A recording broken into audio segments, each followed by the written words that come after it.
It's different when you're in the middle of it. Huh?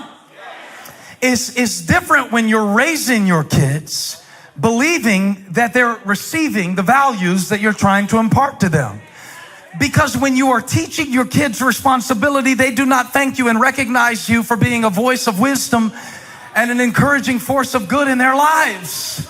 It's different when you're in the middle of it. And see, the reason that we can sometimes look at the biblical miracles and experience them and celebrate them is because we know how they end, but it's different when you're in the middle of it. It's different when you're in the middle of it, when you're having to stand in the middle of something and say, no, God, I know that you're faithful and I know that you're good, but I don't feel that you're faithful and I don't feel that you're good right now. That's called a sacrifice of praise. That's where you have to dig somewhere deeper than your feelings or your knowledge or your certainty or your circumstance or your bank account. God, show me how to manage the middle. I have a hard time with that. I don't have a hard time being excited about the beginning. And I don't have a hard time celebrating the end, but this middle. Teach me how to manage the middle. One of my best friends pastors a big church, and they had 3 years where they didn't grow. In fact, they went backward. I said, what was the problem in those 3 years when you didn't grow? He said, middle management. We got so large, the organization got so big that there was a layer of people in the middle who started to block the values that were a part of the organization in the early days. And it was middle management. It wasn't the people that were executing the job. It wasn't the vision had changed. It was what happened in the middle that almost cost us the momentum of what God was doing. I wonder, is that how it happens in our lives? I wonder if sometimes the reason that joy stops flowing, the reason that faith stops growing, the reason that sometimes we lose our sense of perspective about who God is not the end. It's not the beginning. It's middle management. We don't know how to manage the middle. We don't know how to deal with Monday. So we shout good on Sunday, but I need a sermon. I need an MMA sermon. I need some Monday morning application. I need something to help me manage this middle, because I'm not fighting the devil on Sunday morning. I'm fighting him on Tuesday at 3:37. So the key to this, Joshua says, take 12 stones. 12 stones. January, February, March, April, May, June, July, August, September, October, November, December. 12 months, 12 stones, 12 tribes, 12 disciples. 12. Everybody say 12. 12. Take 12, pile them up. And in the future, when your children ask you, what's up with these stones? Or like my kids ask me, what's up with these cassette tapes? I still got some.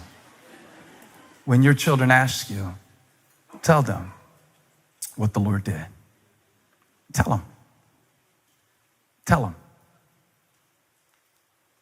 Take them to, show them the stones and tell them, we didn't know if we were going to make it through. But God did something only He could do. And we made it. Somebody shout, I made it. Tell the person next to you, you have no idea what I've been through. Look at them right in the eye and say, and God brought me over. And look at them one more time and say, how about you? Ask them, have you been through anything? Imagine this. Imagine this. They come through the Jordan. Let's play the story out for a moment. They come through the Jordan. God brings them through. They set up the stones. God does a great miracle. They go on to fight battles. But they set up the stones to remember what God did in that moment. It's very beautiful. And then they go forward into the land and they fight many battles, and God gives them many victories. But every once in a while, maybe they come back with their kids and they show them the stones, because they left the stones in Gilgal and then they moved on to conquer Canaan. And you know how it is when somebody is reflecting on something and they get nostalgic. And maybe the parents start telling the children, we didn't know if we were gonna make it. Joshua was our new leader. And we'd never been this way before. And he told us that if the priest would stand in the middle, the waters would stand at attention until the people passed through. So we hurried through as fast as we could. We ran through. The Bible says in Joshua chapter 4, verse 21, they hurried through. They didn't have a whole lot of faith, just enough to get through it. They weren't dancing through the middle. They were running through the middle. Let me tell you something. When you got the devil chasing you, sometimes all you can do is get through it. You don't look flashy. You're not shooting. You're not flossing. You're not doing nothing but running for your life. So they got through it. But they said, God got us through it. It was amazing.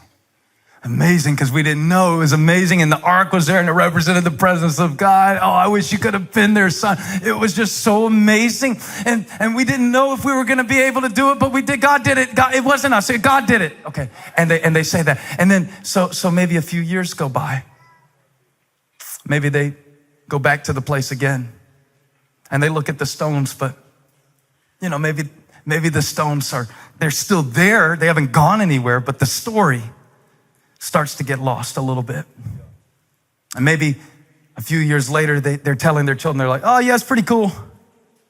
I mean, we got through it. I mean, God did it, but we were the ones who had to walk because, like God didn't carry us through. But we got through it.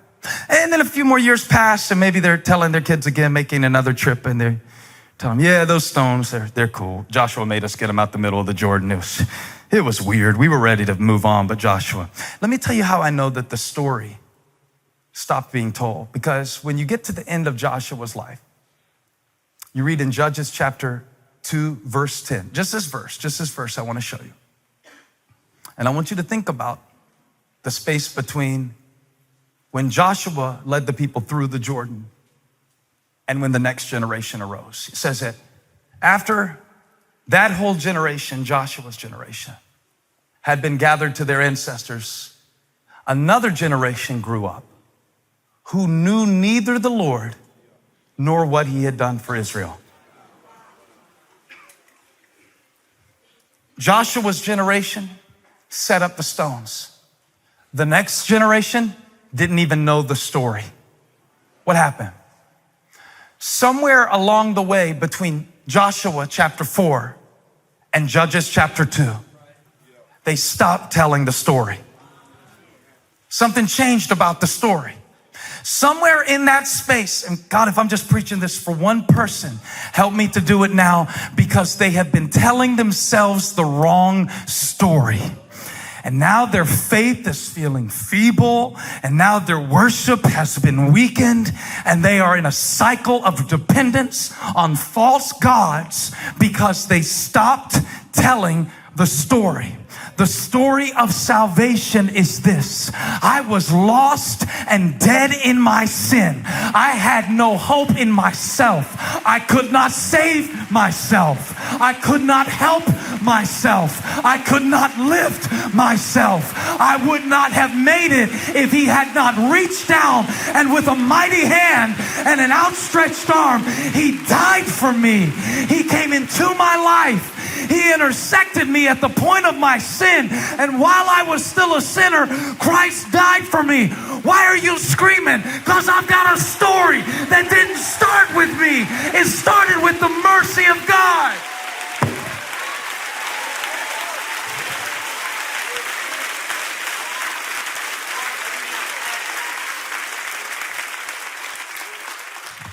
And the enemy doesn't want you to tell this story. See, he wants you to lose your testimony. They kept the stones. The stones are still there to this day, but they stopped telling the story. You know, you can have all of the monuments of religion, but lose your relationship with God. You can have all the stones in the world. You can come to church. You can still live a life that's between the lines. But if the truth we're told today, some of us have stopped telling the story. We've lost our testimony. You have a testimony. There are things that God has done for you that only He could do, and nobody else can tell it for you, and nobody else can tell it like you. It can happen. It can happen in your own heart. It can happen in a generation. It can happen within a lifetime. It can happen within 3 years. You can actually have God do something amazing for you and have the stones to prove it. Some of you are sitting next to the woman that you asked God to give you. But now you want out of your marriage. The problem isn't your marriage, it's your management. I'll go back here because I'm not scared to say this stuff. We need to manage our miracles. God has been good to us. God has been more than enough. He is a provider. He is Jehovah Jireh. He did bring you through. He did bless you. He did make a way. He is more than enough. He is El Shaddai. He is a great king. He is a good father. Touch somebody, say, manage your miracle. It's God's to give, but it's yours to manage.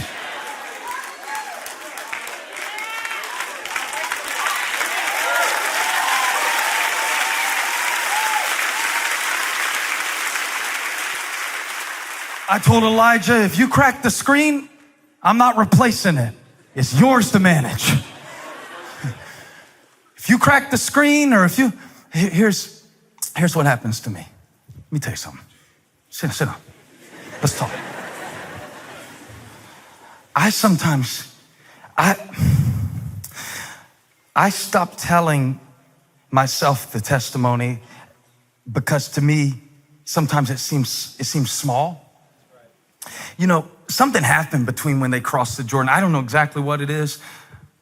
I think there's evidence to support this hypothesis. They fought a lot of battles between Joshua 4 and Judges 2. And I wonder if the battles became bigger in their minds than the blessings. And I wonder if they started telling themselves the stories that centered around their struggles rather than God's sovereign hand that saw them through the struggles. I wonder if they got in survival mode to the point that they stopped telling the story.